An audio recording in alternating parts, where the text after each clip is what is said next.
I saw Hanley as someone with a divine purpose in life that found a mission and left everything else that we seem to get consumed by behind. As you approach the garbage dump and you go through the cemetery, and then parking, getting out and walking down, and the heat coming up, the smell coming up, the flies, and then seeing it all is like, wow.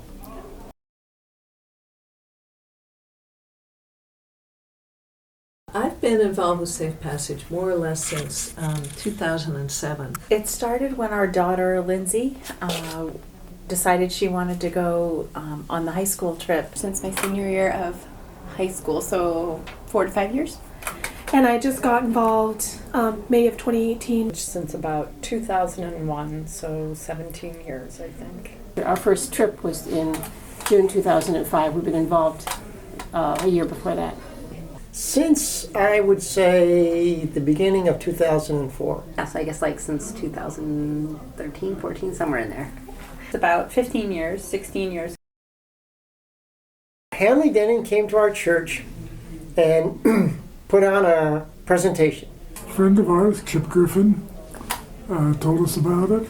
I was down in Guatemala. I was freelancing articles. I thought, well, this person, Hanley Denning, sounds pretty interesting. I'll just spend a day with her and see if I can do something with the material. I was so taken by what I saw that I signed up to sponsor a child. Hanley used to come by when she was in Maine to check in with the churches, tell them about her work and the project she was involved in, and looking for support, emotional support as well as financial support. Once I met Hanley and went to Guatemala, that was the beginning of a history of being involved. My Starburst High School youth group that I'm the leader of, that we've gone twice. In 2005, we wrote the first check for the nursery school, and it was completed and due to be, well, it was inaugurated in January of 2007. Of course, it turned out to be about 2 weeks after her death.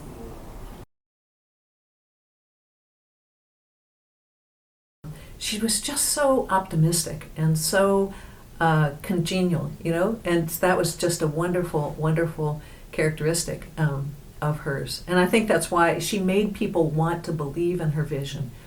She's funny.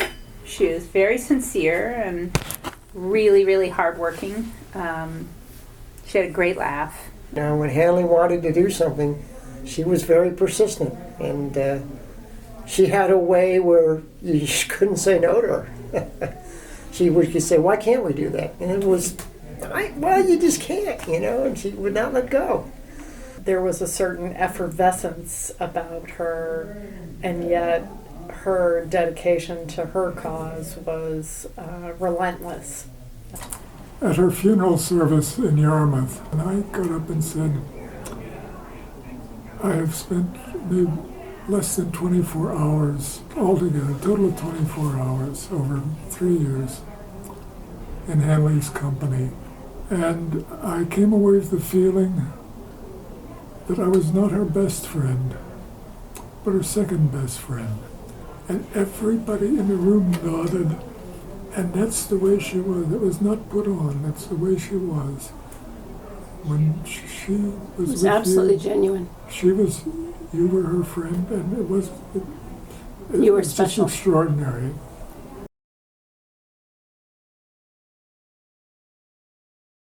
We went down together for a week as a support team, and it changed our lives. Both of my life and my son's life, we have never, in a good way, been quite the same. So we look at life differently now. We see the world as a much broader spectrum than we ever did before. I couldn't really believe it. Once we were driving there, I was like, oh, I've seen pictures and heard a lot about it, but then actually seeing it for myself and hearing more about it was kind of breathtaking.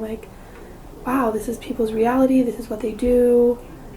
The poor, how poor it was, and how what they did, what we would take for granted normally and what they don't have was quite eye-opening. The thing that really struck me about the garbage dump, and knowing that there's dear people down there, and then you get to know some of them personally, and that they go in there with their bare hands, with like no gloves or anything, because they have to feel what it is that they are collecting. How is that possible that any human beings can be put into that kind of a situation in their lifetime, and yet still have the children are filled with joy? I was the first time, and I continue to be so impressed at the parents who want better for their children and are willing to work for it even though they don't have anything to work with.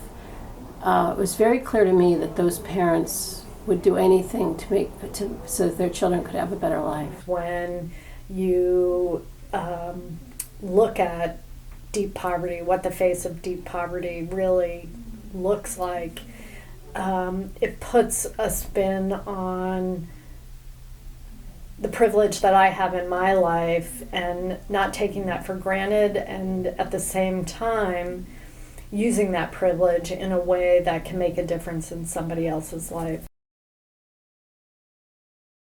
The thing that has always been very impressive to me is this really is your sponsored child. It's not similar model is available. I mean, it is this child, and you know this child.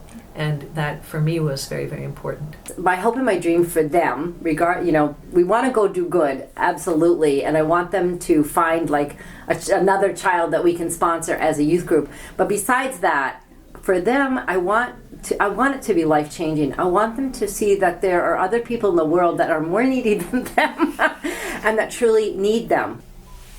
Hanley and Safe Passage changed my life, literally. I found a call in the work that I did as a youth director that shifted as a result of my connection to Safe Passage. And even though I'm no longer a youth director, it informs the work that I do now. And that first experience was so impactful. And we now have connection with 2 boys and their family in Guatemala. So it's important to me and my family to keep those connections strong.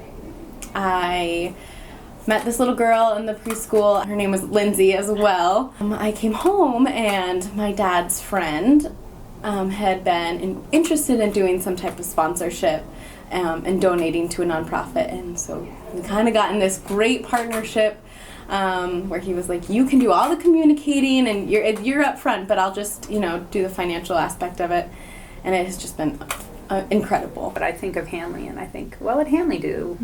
I need to do this or do that or hang in there or change my attitude or whatever when I think of Hanley. So she has a profound effect on people, had a profound effect, and still does. And now we've been back for about a year.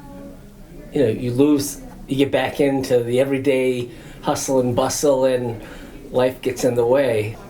But still trying to be involved, with this Safe Passage friends, and being able to, even though we're not down there right now, participating in the fundraisers and the planning of the 5K and those kinds of things, so we can still be connected. I think the fact that we know the children and now the adults who were children and have a relationship with them is what's critical.